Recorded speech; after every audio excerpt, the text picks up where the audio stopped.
पाकिस्तान में ऐसी भी फनकाराएं आई हैं जिन्होंने अपने किरदार की रोशनी और चमकते दमकते करियर में न जाने कौन कौन सी कामयाबी हासिल कर ली। गायकी के मैदान में नुमाया नाम रखने वाली गुलकारा मुन्नी बेगम से कौन नहीं वाकिफ। मुन्नी बेगम जिनकी आवाज ने तुलो अर्ज को अपने हसार में कैद कर लिया था, जिनके मधुर सुर अपनी मिसाल आप हुआ करते थे। आइए जानते हैं मुन्नी बेगम आजकल कहाँ और किस साल में जिंदगी बसर कर रही है। इससे पहले आप अगर हमारे चैनल पर नए हैं तो चैनल को जरूर सब्सक्राइब कीजिए। वो जिन्हें गजल गायकी में मलका हासिल था, जिनकी आवाज से करोड़ों लोग मुस्तफीद होते थे, और कोई नहीं मुन्नी बेगम थी। मुन्नी बेगम गायकी के फन में उस अरूज को पहुंचने वाली वो गुलकारा थी जिन्हें सैकड़ों लाजवाल गीतों और ना खत्म होने वाली गजलों से जाना जाता है। स्टेज पर अपनी मौजूदगी से पूरी दुनिया को अपने शहर में जकड़ने वाली ऐसी गुलकाराएं सदियों बाद पैदा होती हैं। मुन्नी बेगम ने अपने दौरे अरूज में ऐसी गुलकारी की कि सब दंग रह गए। चाहे पाकिस्तान टेलीविजन के प्रोग्राम हो या मुल्की और गैर मुल्की सतह के इवेंट्स, आप हर जगह नुमाया अंदाज में दिखाई देती रहीं। लेकिन आज वही मुन्नी बेगम अपने स्टारडम से कहीं दूर तन्हा जिंदगी बसर करने पर मजबूर हैं। वो गुलकारा जिसको अरूज के दौर में लोग इन्हेमाक से सुना करते, जिसका एक सुर लाखों में बिकता था, जिसकी आवाज का जादू सर चढ़कर बोलता था,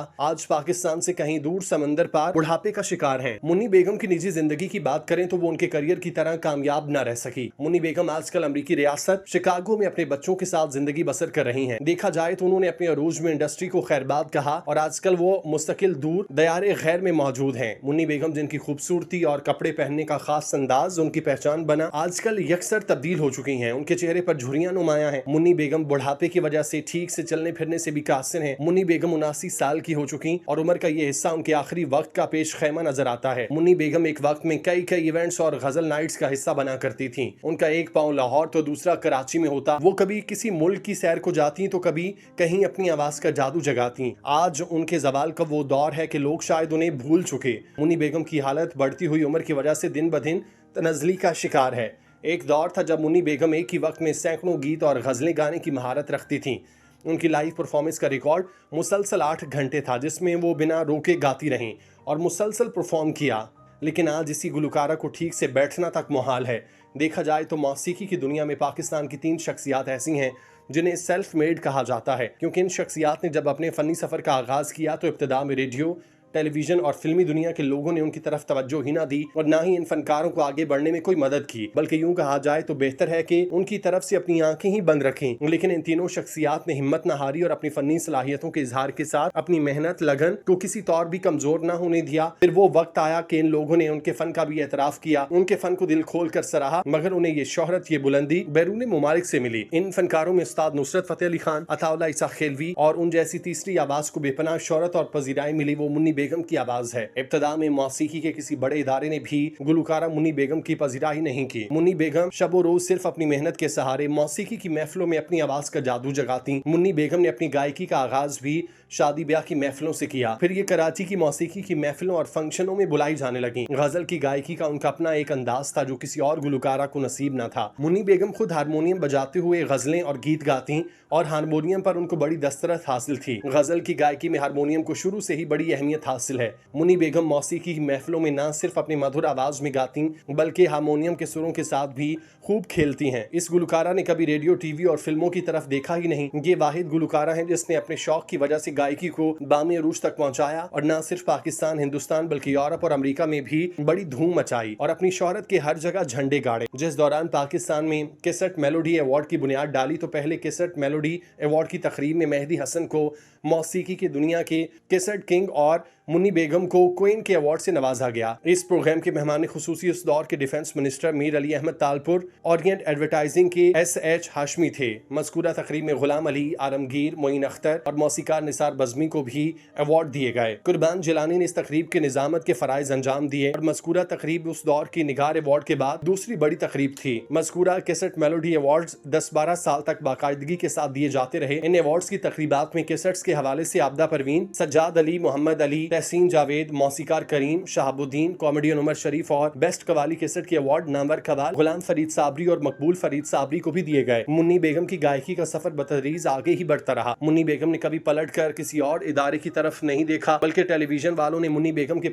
पेश करते हुए मुन्नी बेगम की मर्जी को शामिल रखा और जब मुन्नी बेगम ने चाहा, टीवी वालों ने मुन्नी बेगम की पजीराई की और अपनी शख्सियत को मुन्नी बेगम ने मौसीकी के हर इदारे से मनवाया। फिर फिल्म वालों ने भी मुन्नी बेगम को कई बार दावत दी, मगर मुन्नी बेगम ने हर बार इस दावत को ठुकराया। हाँ, अलबत्ता EMI ग्रामोफोन कंपनी ने मुन्नी बेगम को बड़े एजाज के साथ बुलाया और उनकी बहुत सी गजल और गीतों को रिकॉर्ड किया और वो मार्केट में आते ही पसंदीदगी की सनद बनते चले गए। इस दौरान मुन्नी बेगम ने कई गजलें EMI ग्रामोफोन कंपनी के लिए रिकॉर्ड कराई और मदरजा झैल गजलों को बड़ी पजीराई हासिल रही, जिनमें इतनी तो नजर अनजान न थी, ऐसे न कभी बेगाने थे, मुंह फेर के हमसे जाते जो पहले कभी दीवाने थे। जिन दिनों मुन्नी बेगम कराची के फंक्शन में मकबूल होती जा रही थी, एक दिन मेडिकल कॉलेज के फंक्शन में मुन्नी बेगम की मुलाकात एक डॉक्टर से हुई। फिर मुलाकात दोस्ती में बदल गई और इस दोस्ती ने शादी का रूप इख्तियार कर लिया। मुन्नी बेगम ने उसी डॉक्टर से शादी कर ली और अपने फनी सफर को भी शोहर की इजाजत से जारी रखा। मुन्नी बेगम बहसियत एक गुलकारा आज सारी दुनिया में मशहूर हैं और उनके अंदाज में कोई दूसरी गुलकारा उनके मद्दे मुकाबिल ना सकी। मुन्नी बेगम और गुलकारा मुसर्रत नजीर में एक कदर मुश्तरक यही है कि दोनों के शौहर डॉक्टर्स हैं और दोनों की दो बेटियां हैं। मुसर्रत नजीर के साथ मुन्नी बेगम दोनों ही फन मौसीकी के जरिए बतौर मसीहा लोगों के दिल जीतने का हुनर रखते हैं। मुन्नी बेगम, जिनका असल नाम नादरा बेगम है, उर्दू गजल की दुनिया में एक मोतबर और मुमताज नाम है। उनकी पैदाइश 1946 में भारत के मगरबी बंगाल के शहर मुर्शिदाबाद में हुई। वो एक इल्मी और फनी घराने में पैदा हुई जहाँ मौसीकी और अदब का रुझान पहले ही मौजूद था। 7 बहन भाइयों में वो तीसरे नंबर पर थीं। मुन्नी बेगम कम उम्री से ही मौसीकी से शगफ रखती थीं। उन्हें इस राह पर गामजन किया जिस पर बादशाह एक बड़ी फनकारा के तौर पर उभरी। मुन्नी बेगम के वालिदैन 1950 की दिहाई के अवाइल में भारत से मशरकी पाकिस्तान हिजरत कर गए। उन्होंने ढाका के BAF शाहीन स्कूल में तालीम हासिल की। बचपन से ही उनकी आवाज में मिठास, दर्द और गहराई थी, जिसे संवारने के लिए उन्होंने उस्ताद ख्वाजा गुलाम मुस्तफा वारसी से मौसीकी की बाकायदा तालीम हासिल की। बाद 3 साल तक म्यूजिक स्कूल से तरबियत हासिल की। 1971 की जंग आजादी बांग्लादेश के दौरान वो पाकिस्तान हिजरत कर गईं, जहां उनके फनी सफर का बाकायदा आगाज हुआ। मुन्नी बेगम ने 1970 की दिहाई में कराची से अपनी गायकी के सफर का आगाज किया। 1976 में उनकी गजलों का पहला एल्बम रिलीज हुआ, जिसे सुनने वालों ने बेहद सराहा। उनकी आवाज में जो ठहराव, सोज और नरमी है, वो सामीन को एक अलग ही दुनिया में ले जाती है।